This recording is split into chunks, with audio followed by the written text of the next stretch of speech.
Dear students of BCom Part 2nd, very good morning to all of you. I'm talking about today amalgamation of the companies.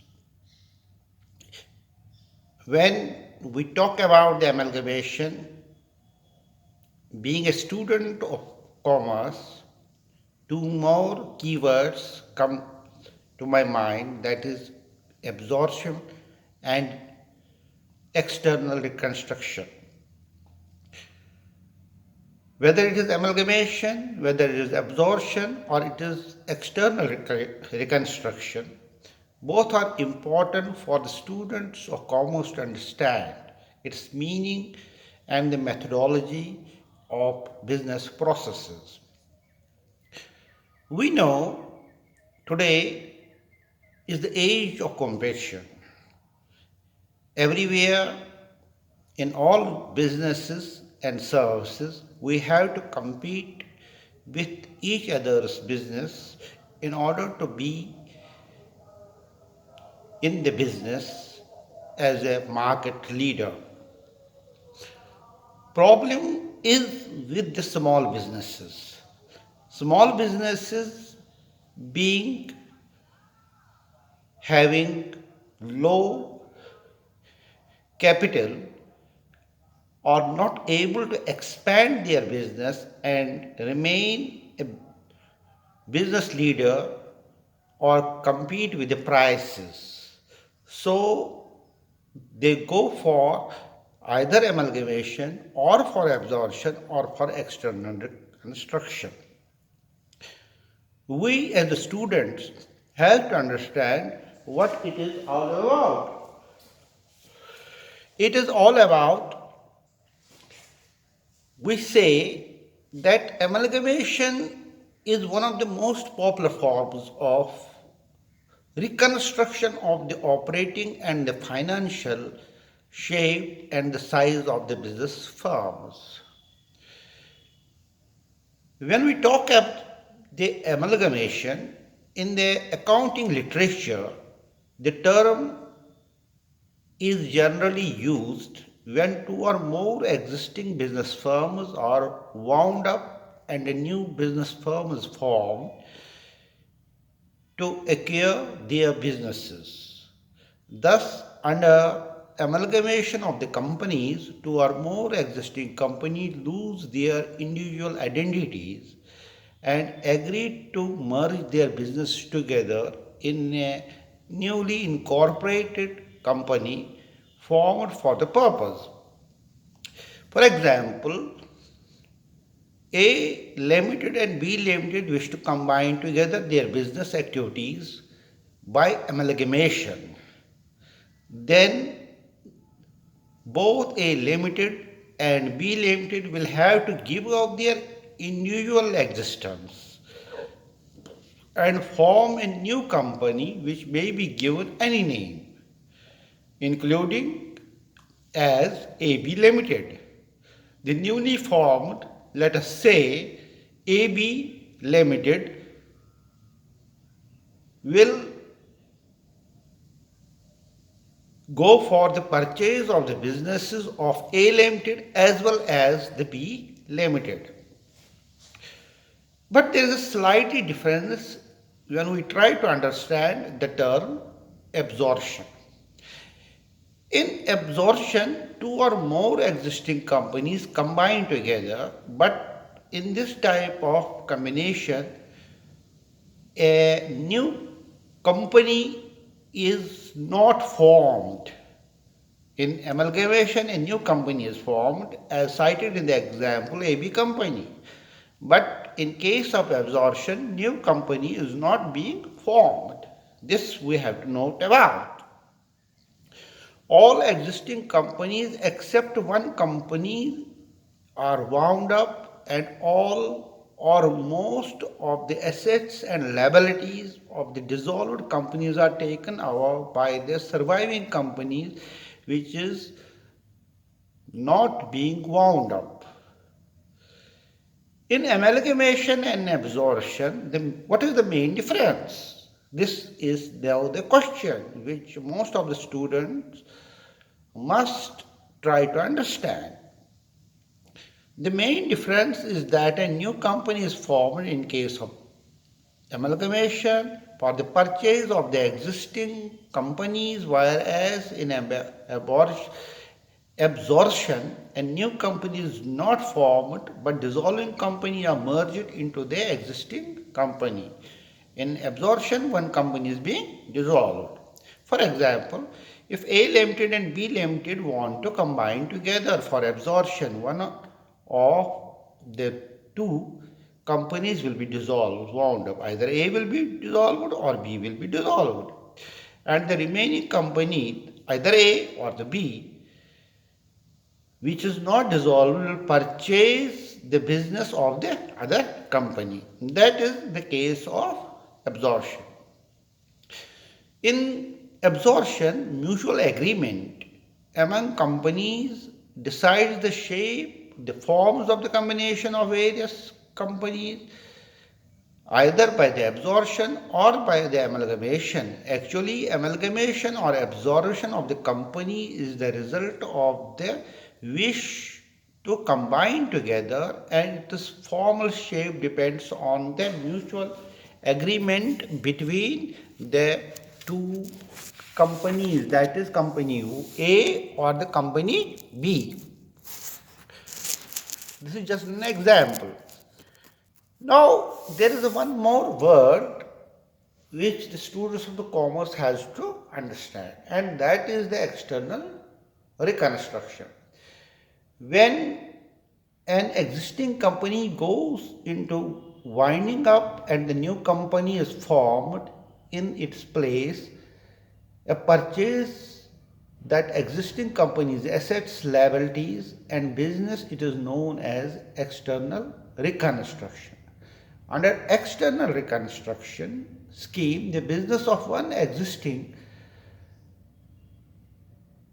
is company is purchased by the another companies. Mostly, the new company is formed by the management of the existing company and have the same shareholder to take the businesses.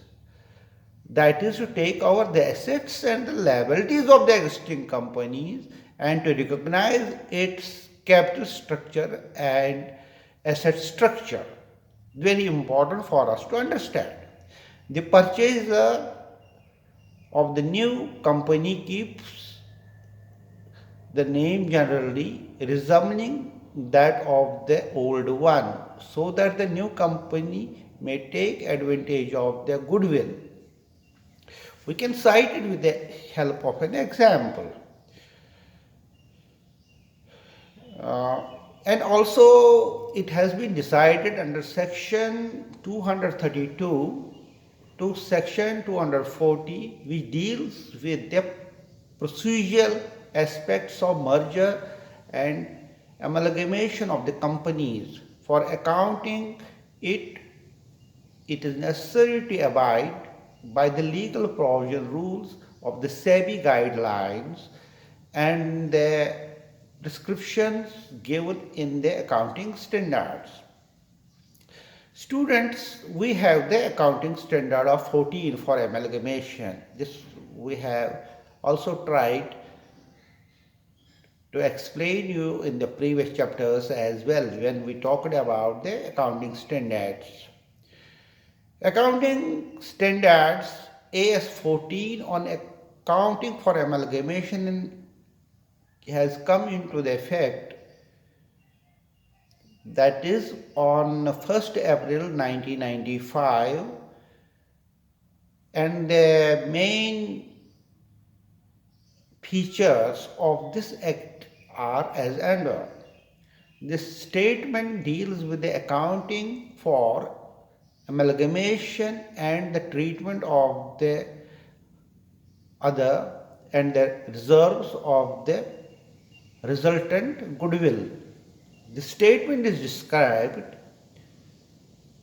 and is directly to the companies along some of the apply to the amalgamation of the enterprises. The following terms are generally used in the statement with their meaning specified.